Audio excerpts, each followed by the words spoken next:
Chapter 9.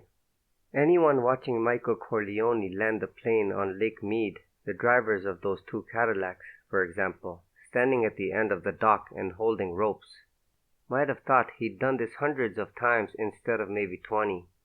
Kay, asleep in the seat beside him, didn't even stir.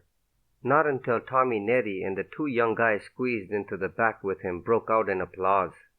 Kay sat bolt upright, eyes wide in panic. "My babies!" Michael laughed. A beat later, he regretted it. It had struck him funny, her needless panic, and kind of touching, too.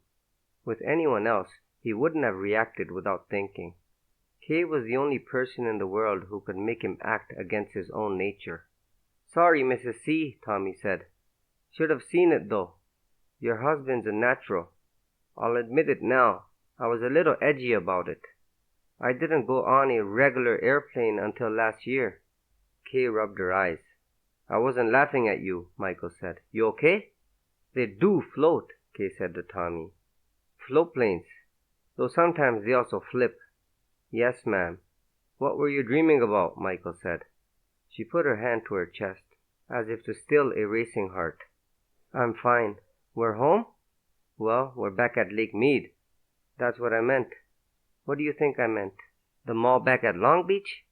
Michael hated it that the notion of home had any shred of ambiguity. He also hated having even a tiny quarrel in front of people who weren't that close to him. He didn't answer her until he got the plane to the dock. "No," he said. "That's not what I thought you meant." Kay unbuckled her seatbelt and elbowed past the men.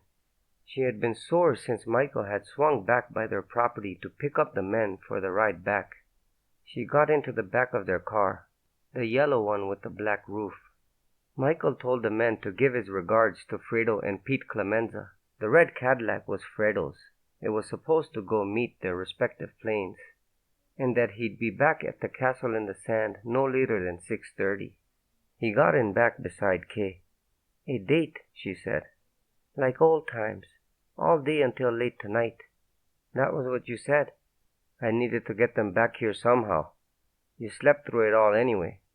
She shrugged. It was not a conciliatory shrug. There were two kinds of wives in this way of life. Once, he'd been married to the other kind. In the end, a wife like Apollonia, which is also to say a wife like his mother, a Sicilian girl who went along with every word her husband said, wouldn't have suited him, and certainly not his children, not in America. Still, he couldn't stand for this, not in front of others.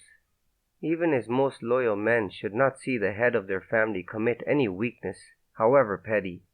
"Business," Michael said. "Code in their marriage, for this is not up for discussion." "You're right," she said. "Of course." They rode home with cowboy songs on the radio. Kay's parents had parked in the driveway. Across the street, in front of the construction site that was supposed to be Michael's sister Connie's house, was a gray Plymouth. Some kind of cop. Both because of the kind of car it was and because if it had been anyone but a cop, Al Neddy's crew would have already taken care of it. From inside his house came the sound, the noise, of some keening opera. Michael couldn't have said which one.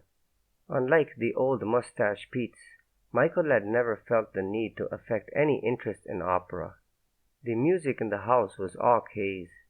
Kay winced and then rolled her eyes. "It's Dad," she said. Her chilly relationship with her parents baffled Michael. They'd been in her corner for everything she'd wanted to do. Federal agents had once come into the same study where her father wrote his sermons to call Michael a gangster and a murderer. Yet when she decided to marry him, they hadn't hesitated to give their blessing. He was about to say something, tilting, as married people do, at the windmills of the immutable, when it occurred to him. The record player they had brought with them from New York couldn't possibly have been this loud. The sound was coming from the hi-fi in Michael's den. "He's in my den," Michael said. "He's losing his hearing, among other things," Kay said. "Be nice." "He's in my den," Michael repeated. She straightened her skirt and pointed to the backyard, where her mother was pushing Mary on the swing set. Michael nodded and went inside. He climbed the stairs and crossed through his bedroom. The den was a nightmare of orange and brown, with molded plastic chairs and pole lamps with bulbs spraying inefficient light. Two red-headed children he'd never seen before were playing on the carpet with Tonka dump trucks. Thornton Adams sat behind Michael's blond Danish modern desk. Anthony sat on his lap. Each had his eyes closed and his head back like some beatific stained glass Jesus. Michael crossed the room and flicked the knob on the wall-mounted reel-to-reel tape deck. Anthony's startled look was so much like Kay's had been a few minutes before that Michael's heart hurt. The kids on the carpet stood and ran away. "Thornton," Michael said. "I took the liberty of—" "Forget it," he said. "It's fine." "Are we in lots and lots of trouble?" Anthony said. The boy's upper lip trembled, and his eyes were wide. Michael had spanked the boy maybe 3 times ever. Anyone who thinks he can explain everything human beings do can wise up simply by having a kid or two. "No, sport," Michael said. "You're not in trouble." He picked Anthony up and gave him a hug. "You like that? That music?" "I told Grandpa that we weren't supposed—" "It's all right," Michael said. "What was it you were listening to?" "Tell him, Tony," Thornton said, putting his thick black-rimmed glasses back on. "It's Puccini." "He's an Italian," Thornton said. "Or was one." He chuckled. "Quite dead, of course." "I'm aware of that," Michael said. "Say again?" Michael raised his voice. "Puccini's dead. You eat? Want me to make you something?" "Agnes has a casserole going," Thornton said. "It involves beans." Michael smelled nothing. What could be baking that smelled like nothing? "Puccini is dead?" Anthony said, ashen. Michael tousled his son's hair. "He had a good life, Puccini," Michael said, though he didn't know a thing about Puccini's life. He could feel his son relax. "Who are the other kids?" "Your neighbors," Thornton said. "Their backyard and yours touch. They seemed like they were already friends with Tony and Marie. Come on, Tony, we should go. Sorry if I—" Michael just gave his father-in-law a look, which proved to be more than enough.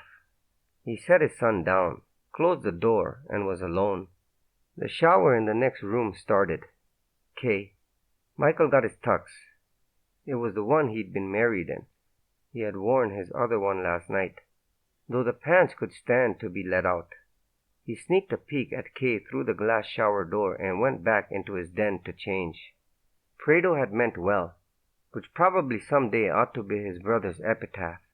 That car, for example. It was a truly great car, with a golden grille and saber-spoke wheels. Michael still thought Fredo was a bungler for buying such flashy cars. But look around. Out west, would a plain black sedan have blended in better than the lovely fin thing down in Michael's driveway? Or this hi-fi rig? The same kind they used in recording studios, Fredo claimed. Took up a whole wall. Who needed this in his home? For all Michael knew, it was really the coming thing, but he'd never been one to waste time listening to recorded music. He sat down at his desk, fully aware of how exhausted he was. 2 days later in New York, a day in Detroit, then the time difference and the concentration for the flight to Lake Mead and back.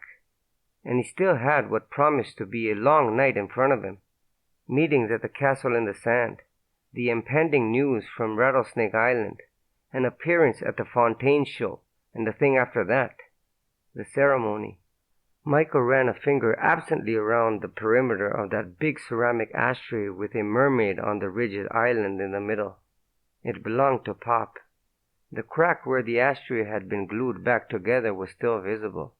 Michael lit a cigarette with his big table lighter, 6 inches tall and shaped like a lion. He drummed his fingers on that hideous blonde desk and thought of golf. Golf was a brilliant idea, both a sport and a pastime, both a way to relax and a means of doing business. Custom clubs. Perfect. He fell asleep so soundly he could have stayed like that, hunched over and dead to the world, for the rest of the night. He snapped awake. "I'm not asleep," he said. It had been Kay's hand on his shoulder. "I saw you peeking," she said. "Sorry." "Don't be. It's when you stop peeking that I'll worry. So why'd you change? Where are you going?" She frowned. "To see Johnny Fontaine, of course. Come on, let's go." To see Fontaine? It's like when you live in New York and can go up in the Statue of Liberty but never do. Johnny Fontaine's been singing at your casino. We're just partners in it. For weeks now. We can go any time, but we never do. Do you realize it's been 10 years since I heard him sing at your sister's wedding? That was the first, last, and only time. Then she laughed. You should see your face, she said. Right. Business. You have business. Go on, go. I'm taking Mom and Dad and the kids to dinner at this steak place that just opened. I thought your mother had a casserole going. Have you tasted my mother's casseroles? Michael kissed her. He thanked her for a great day and a great life, too. Don't wait up, he said. I'll be late. You always are. Kay smiled as he said it, but they both knew it wasn't a joke. Good fight? Asked Hal Mitchell, dressed in golf clothes. Flight. The Sarge had trouble with his L's and R's. He had been razzed about it during the war, since most of the passwords had L's in them to trip up the Japs. The men loved him, though. No one ever called him Sergeant Fudd to his face. Uneventful, Michael said, hugging his old brother in arms. The best kind. Behind Mitchell, already there of course, was Tom Hagen. Hagen and the white-haired cowboy stood. The bald man in the wheelchair extended his hand to be shaken. Michael was the only one wearing a tux. It wasn't sundown yet, but there would be no real chance to change. Mitchell's office walls were covered with photos of celebrities, save a 12-year-old snapshot of Sergeant Mitchell, PFC Corleone, and several Marines who'd never made it home, posing in front of a burnt-out Jap tank on the beach at Guadalcanal. The office overlooks the main entrance to the castle in the sand. The marquee said, "Welcome, American Labor." Fontaine's name would go back up tomorrow. On the stone plaza below, Union officials arrived steadily for the convention that would start tomorrow, as did other friends of the Corleone family. Mitchell offered Michael the seat behind his desk, though Michael would have none of it. The man in the wheelchair was the president of the Las Vegas bank. The white-haired man in the cowboy hat was a lawyer, in private practice now, after a term as state attorney general and then many years as the chairman of the Nevada Republican Party. On paper, these two men, Mitchell and the real estate holding company controlled by Tom Hagen, were the casino's 4 biggest stockholders. Michael's construction company was, on paper, sixth, behind his brother, Fredo, who, in a risk that had inspired much debate with the Corleone family and the Nevada Gaming Commission alike, had used his own name. Fredo was also supposed to be here. Fredo Corleone sends his regrets, Hagen said. His flight was unavoidably delayed. Michael only nodded. There was nothing more to say, not in the presence of people outside the family, and most certainly not in this room, which was bugged. The meeting lasted about an hour. It was not purely theater. Neither the bank president nor the cowboy lawyer had any idea the law enforcement officials were listening, and it didn't differ in kind from any meeting on top of the shareholders of any privately held corporation. Purchasing matters, personnel matters, assessments of the effectiveness of current marketing and advertising efforts. There was discussion of Mitchell's idea to hold A-bomb picnics on the roof. Privately, Michael wondered what kind of idiot would go up to the roof at some ungodly hour and pay $10 to hear a lounge act that was free downstairs, all to view a puff of smoke they could easily see from their rooms. But he didn't say anything. His mind was on the next two meetings. The most spirited debate in this one concerned what to call the new casino in Lake Tahoe. Hal's idea, Hal Mitchell's Castle in the Clouds, emerged as a consensus choice. When they finished, Mitchell said he hoped he'd see everyone and their wives at the Fontaine VIP show. Johnny was their new partner, after all, with a 10% share in the Castle in the Clouds. The other men said they wouldn't miss it for the world. Hagen waited for them to leave and then made a quick phone call to Louis Russo. Don Russo is on his way to the chuck wagon now, Hagen said to Michael. They started down the back stairs. What's the deal with Fredo? Michael said. He'll get in early tomorrow, Hagen said. He's fine. There's 2 good men with him. You mean to tell me that barber and the kid off the boat, the goat farmer? Right. Michael shook his head. The barber was supposed to get straightened out tonight, after the Fontaine show. It was to be a surprise. That's how initiations were done, but he was on tap. So why'd Fredo miss the plane, huh? I don't know. People miss planes, I guess. You don't. I actually did, he said. Today, in fact. Yet here you are, on time. Hagen didn't say anything. He'd always been soft on Fredo. So how'd that go? Michael said. Palm Springs. Just what you and I discussed. We're on target there. They crossed the lobby to a cafe, the Chuck Wagon, that was open only for breakfast. Michael had a key. He and Hagen took a seat at a table in the corner. Moments later, one of Hal Mitchell's assistants let Russo and 2 of his men into the cafe and relocked the door behind them. Russo was a pale man with a bad rug, gigantic sunglasses, and tiny hands.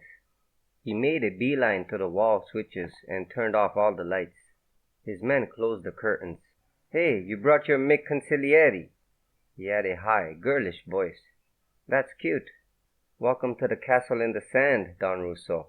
Hagen stood, his overly wide smile the only trace of his insincerity. Michael didn't say anything until Russo's men retreated across the room and sat down on stools at the counter. I assure you, Don Russo, Michael said, pointing at the light fixture above him. We've paid our electrical bill.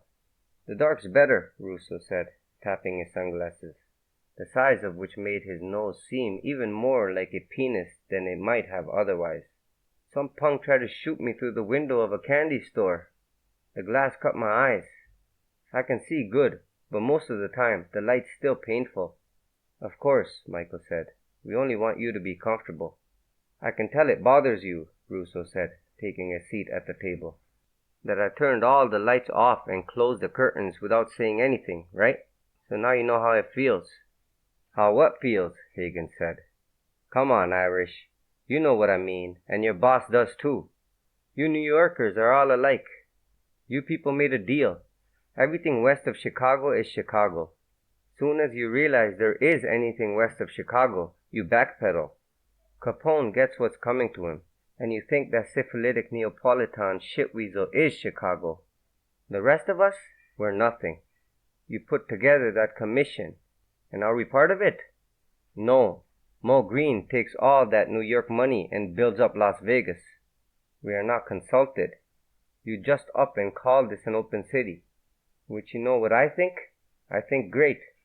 Open works in Miami, works in Havana, and I hope to God it stays that way. And I think it's working maybe best of all here. But why does it have to be so disrespectful? We weren't so much as asked. That's my point. Yet we went along with it. We weren't in no position to argue. We had a few years where, forget about it, nothing was organized good.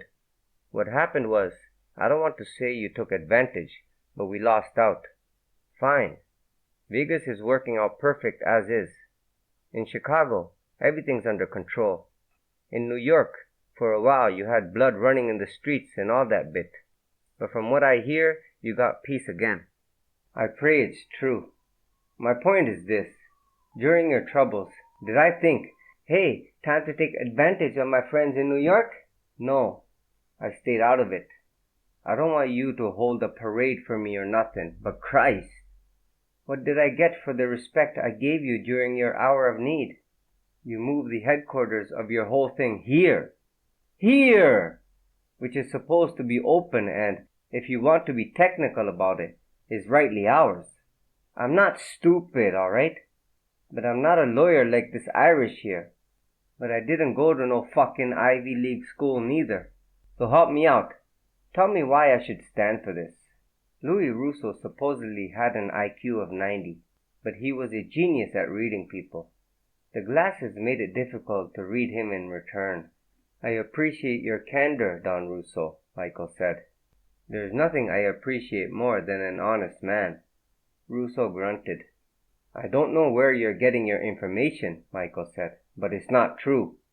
We have no plans to run Las Vegas. We're only here temporarily. I have land on Lake Tahoe, And once we complete some construction there, that's where we'll go, permanently. Last I checked, Russo said, Tahoe's west of Chicago too. Michael shrugged. When the time comes, that won't be any concern to you. It's of concern to me now. It doesn't need to be, Michael said. In the future, we won't be initiating any more members. I'm gradually splitting off from everything we had in New York. The businesses I'll be running here will be legal. I look forward to your cooperation, or at least your lack of interference, as we get things to that point. As you know, you mentioned my time at Dartmouth. I never planned to take part in my father's business. It's not what he wanted either. As I say, it's only temporary.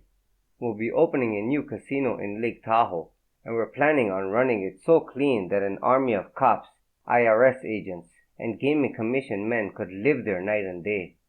Russo laughed. Good fucking luck. I'll have to take that as sincerity, Michael said, standing, because we need to go. My apologies. It's our pleasure to have you as our guests. We look forward to seeing you tonight. Tom Hagen opened the door to the basement office of Enzo Aguelo, an old friend of the Corleone family and now the casino's head pastry chef. All three men inside, the two established capos, Rocco Lampone and Pete Clemenza, as well as the head of protection, Al Neri, had been together yesterday in Detroit at Pete's son's wedding. Every eye in the room was bloodshot. Lampone was only 30 but looked 10 years older. He had used a cane ever since he had been shipped home from North Africa with a Purple Heart and no left kneecap.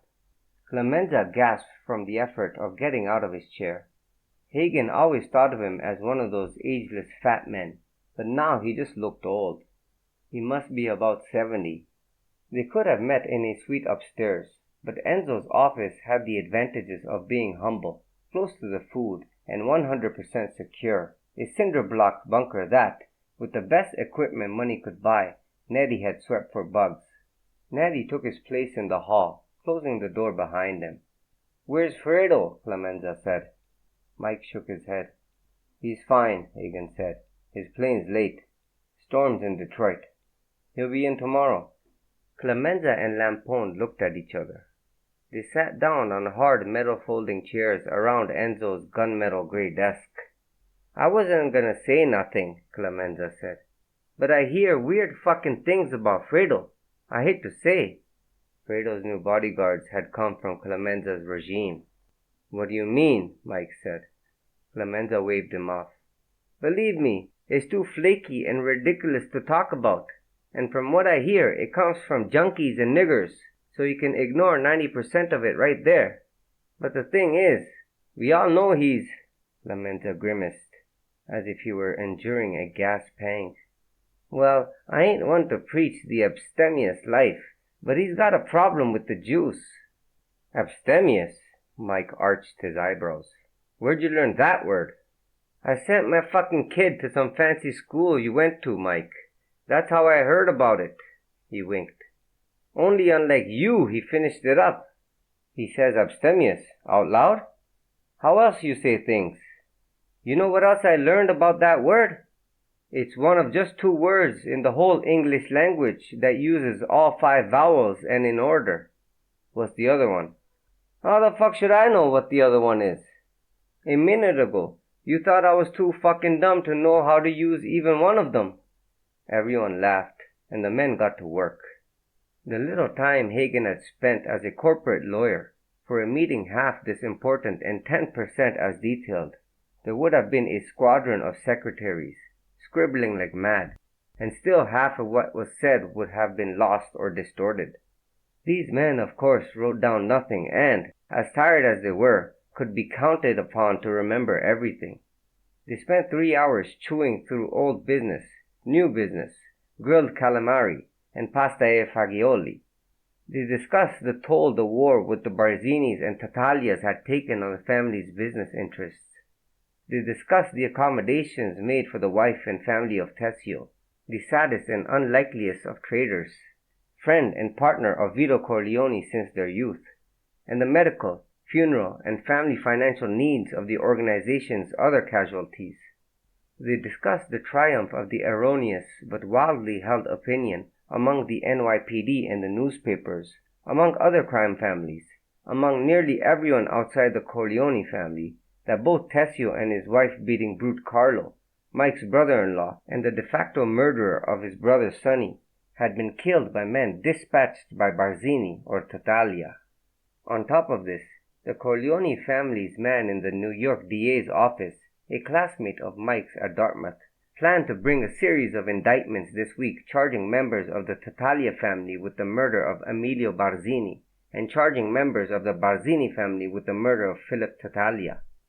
Even if, as was likely, these arrests didn't result in convictions, the FBI would consider the matter closed and stay out of it. Local cops, hundreds of whom had suffered from the lost income as much as any Shylock, were happiest with business as usual. The short attention span of the public would soon swerve back, as it reliably does, to bread and circuses. All in all, the current ceasefire stood to be a genuine peace. "Every 10 years, Clemenza said, shrugging. "We have these things, and then we get back to work." He had found a whole box of toothpicks in Enzo's desk and was chewing up a new one every couple minutes. The other men all had cigars or cigarettes going. Clemenza's doctor had told him to stop smoking. He was trying. "Like clockwork. This one's my 4th. Everyone had, over the years, heard this theory of Clemenza's. No one said anything. "So," Clemenza said, "you think that's what we got, Mike? Peace." He even brandished the toothpick like a cigar. "Do we need to call for a meeting of the commission?" Michael nodded, more in concentration than assertion. Hagen knew that Michael had failed to present the commission with a list of the men being initiated tonight. Probably the last thing he'd have wanted was for the commission to meet, but his face registered nothing. "Rocco," he said, bowing his head, extending his palm. "After you." That long pause, Hagen noted, impressed, made it look as if Michael were giving the question serious thought and then consulting with a trusted aide. If Sonny had lived and been in charge now, he'd have just blurted out what he thought and been proud of his decisiveness. Michael had inherited and honed his father's ability to create consensus. Rocco Lampone took a long puff on his cigar. "That's the $64,000 question, ain't it? How do we know the war's over unless someone comes out and says it, huh?"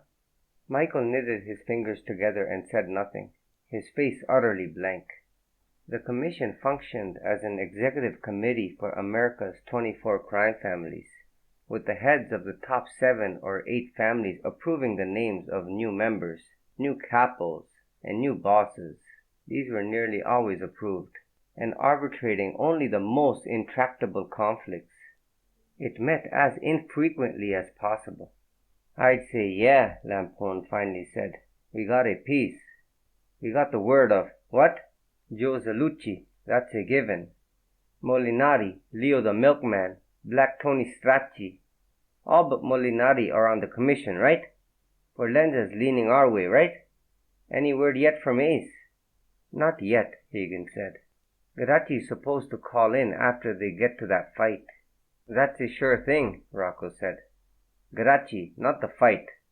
The fight, I like that half-breed nigger Lefty. What a sweet cross he's got.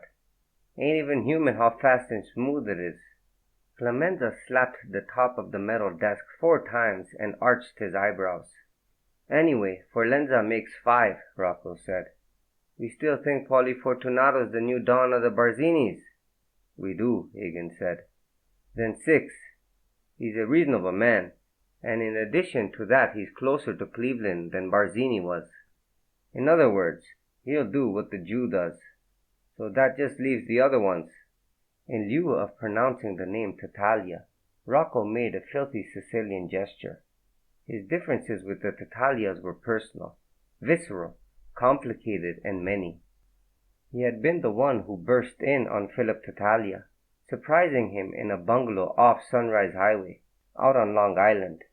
Tattaglia was standing there naked except for his gartered silk socks, a hairy man in his 70s, with his teenage prostitute spread out on the bed in front of him, squeezing back tears while he tried to jack off into her open mouth.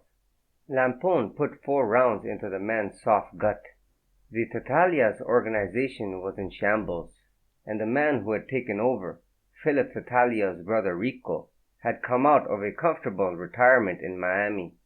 It seemed unlikely a man like that would have the stomach for more vendettas, but a Tatalia was still a Tatalia. When Mike said nothing, Lampone frowned like a determined school kid working to please the teacher.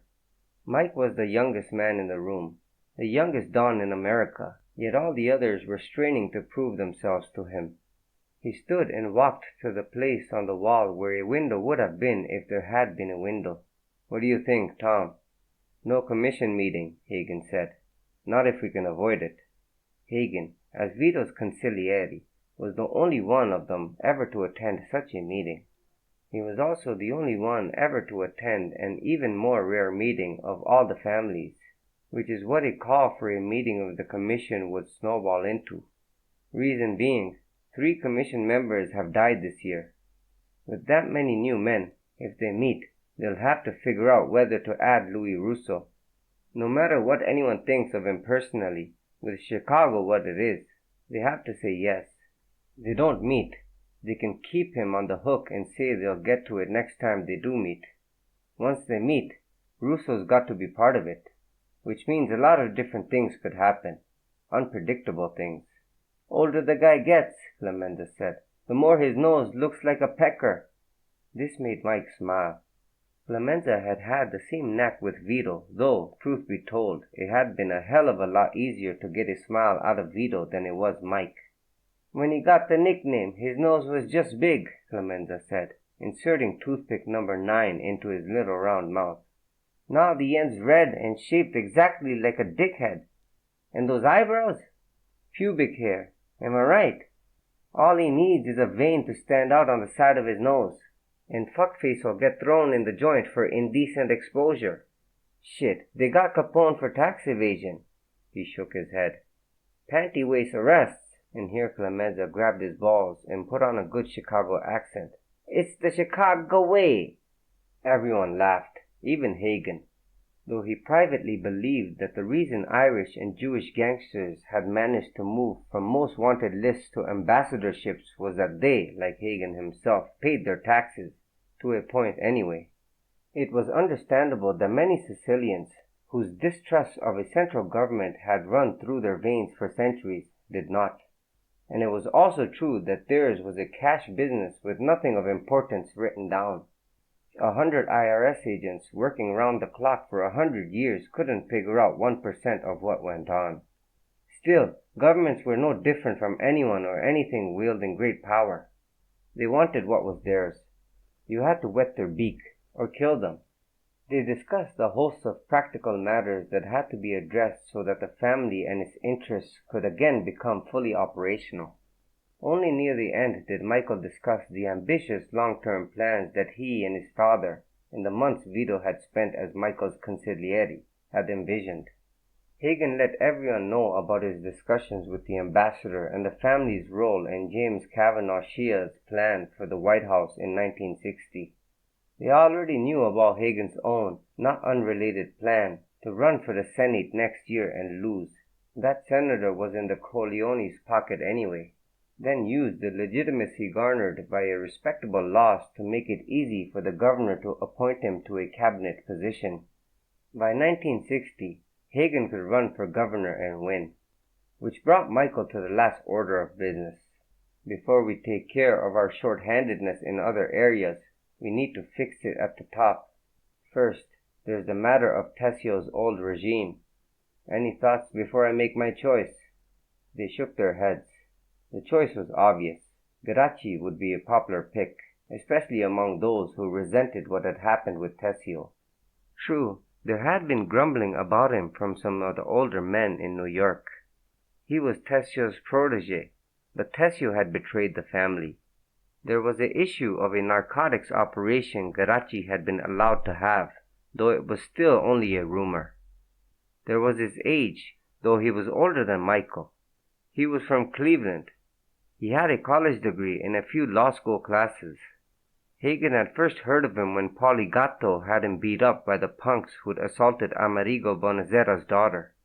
3 years later, after Gatto was killed, Geraci had been Pete's second choice to take over as top button man, after Rocco. Rocco had made the most of that opportunity and was now a capo, but Geraci was Michael's type of guy. He was also one of the best earners the family had ever had.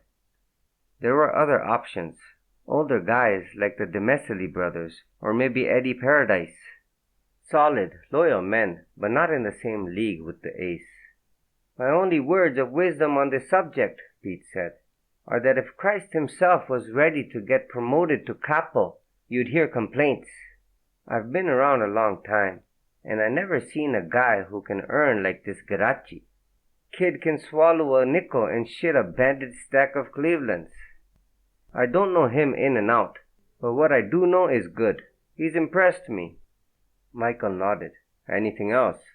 Quick thing on Eddie Paradise, Rocco said. Yes, Michael said. Rocco shrugged. He's a good man. Paid his dues. People know him. All right, Michael said. Any other words on the subject? Eddie's my wife's cousin is all, Rocco said. When she asked me if I vouched for him, well, you're all married. You all got families. Nah, no other words. Vouching duly noted, Michael said. All right, my choice is Fausto Geraci. This was greeted with hearty approval. Hagen had never heard anyone else call Geraci Fausto, but Michael rarely called anyone by his street name, a quirk he'd picked up from the old man. Sonny had been the opposite. He would know someone for years, pull jobs with him, eat dinner in his home, and most of the time he didn't know the guy's last name until he saw it printed in the bulletin at a wedding or a funeral. Which brings me to you, Tom, Michael said. Your job, that is. Hagen nodded. Michael looked at Pete and Rocco. With Tom involved more in politics, we need to move him out of certain things. Since stepping down as consigliere, Hagen had not been consulted and had not sought change. Tom has remained a trusted advisor, as anyone's legal counsel should be. That's how it's going to stay. But it leaves a void as consigliere. Tom has done an excellent job, and my father. Michael turned up the palm of his hand. Words couldn't do justice to the late Don's greatness. I don't see a clear successor. For the next year or so, I'll be spreading the responsibilities of consigliere to all the capos and also you, Tom, when it's appropriate. The failure to mention Fredo was no accident, Hagen thought. However, Michael said, he let the pause linger, there are situations where I need to be represented along with my consigliere, commission meetings and the like. There is no one I'd rather have at my side on such occasions than my father's oldest friend, Pete Clemenza. Hagen applauded and slapped Pete on the back. Clemenza said he'd be honored. Rocco gave him a bear hug. Clemenza called out for Neri to have Enzo grab some strega for a toast. Hagen smiled. That was another thing. Once men like Clemenza were gone, the important toasts would no longer be made with strega or homemade grappa. It would be Jack Daniels or Johnny Walker. Before long, they'd be in boardrooms clanking mugs of weak coffee. Enzo, it turned out, had a bottle of strega in his desk drawer. He joined them for the toast. May we live our lives so that when we die we are smiling, Clemenza said, and everyone else is crying like a fucking baby. They were about to leave when there was a knock on the door. Sorry, fellas, Neri said, opening the door. Seemed like you was wrapping up and... Johnny Fontaine, carrying a fancy leather satchel, elbowed past him and, in a voice barely above a whisper, said something that sounded like, How are your birds, fellas? Neri scowled. He wasn't the sort of man one elbowed past, not even a petronavante pretty boy like Fontaine. We was just talking about you, Clemenza said.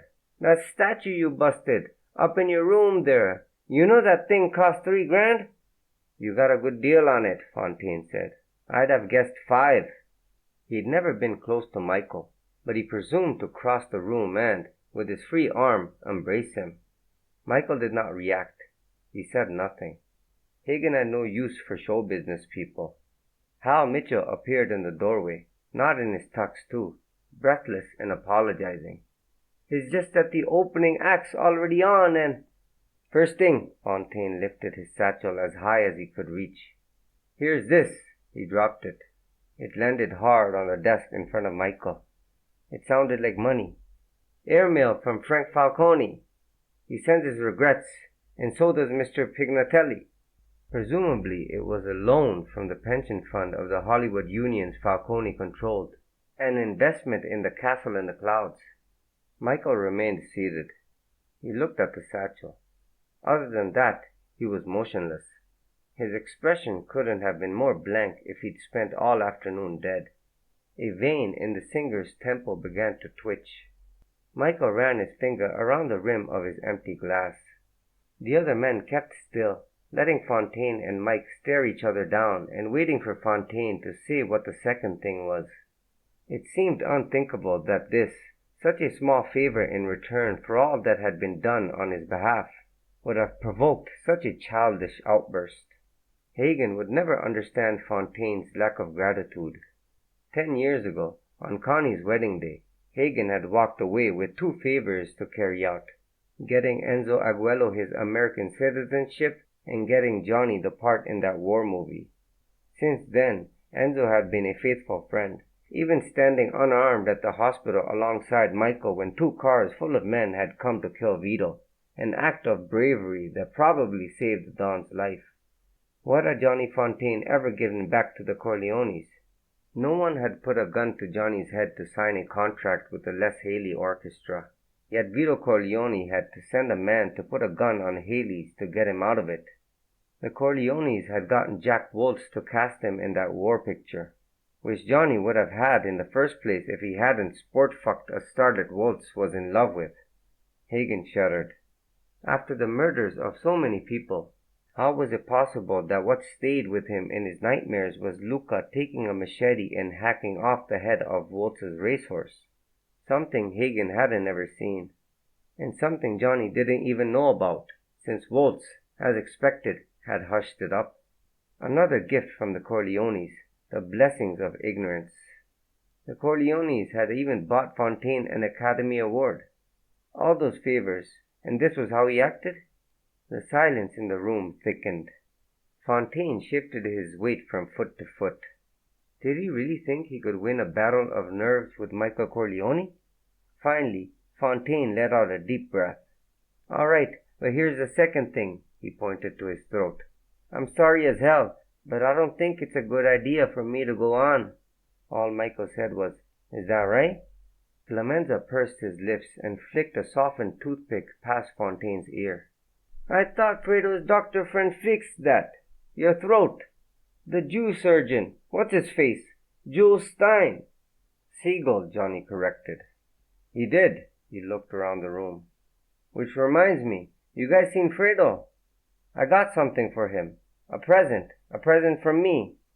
"His plane was delayed," Hagen said. Fontaine shrugged. "It'll wait, I guess," he said. "Look, fellas, you know me. I'm a pro." The stage whisper made him seem like one of those women who do it to make men come closer. "My voice is good, but my throat—" He shook his head. "Not 100%. Even so, I've been doing these shows here, filling up the joint. Today I had a terrific recording session in L.A. Sometimes you just know. Here's the rub. On the plane back here, I fell asleep. When I woke up, my throat awful sore. So I was thinking, your first mistake right there," Clemenza said. "I should gargle some salt water and hit the hay. I'm no good like this. Numbnuts could go long." Maury Numbnuts Striater was Fontaine's long-suffering opening act, a comic he'd rescued from the Catskills. "He's on now. He's killing 'em. Ask the Sarge." No one did. The issue here wasn't how much the guests were enjoying the blue jokes. "I took the liberty," Fontaine said, "of calling Buzz Fratello. He and Dottie don't have a show tonight. They could do it. Step in for me. In fact, they're on their way over right now." "Yeah," Clemenza said, impressed. "The more I see that Buzz, the more I like him." "No can do, Johnny," Hal said. He had not been invited to come in the room and, like Nettie, had remained just outside the doorway. Buzz Fratello and Dottie Ames are under contract across the way, meaning the Casbah, which the Chicago outfit controlled, exclusively. They don't start there until next weekend. This thing's just a private show, right? A party. It's no different than someone singing in one of the lounges afterward. We all do that. Michael remained still, his eyes on Fontaine. After a very long time, Michael reached up and flicked his fingertips backhanded against his own jawbone, a gesture so identical to the late Don's it gave Hagen chills. "Mike," Fontaine said. "Michael." He was getting nowhere. You had to hand it to the guy, though. A different sort of person would have turned around and looked at the other people in the room, trying to read anything he could from the less inscrutable faces. He might have even made a wisecrack, Fontaine's nature most of the time. But Johnny held his spot. "Don Corleone, I have the greatest respect for you. I mean that. But this is just one show." Michael folded his hands on the desk. He didn't even blink. Finally he cleared his throat. After the long stillness, it had an effect of a gunshot. "What you do," Michael said, "is of no concern to me. Get out."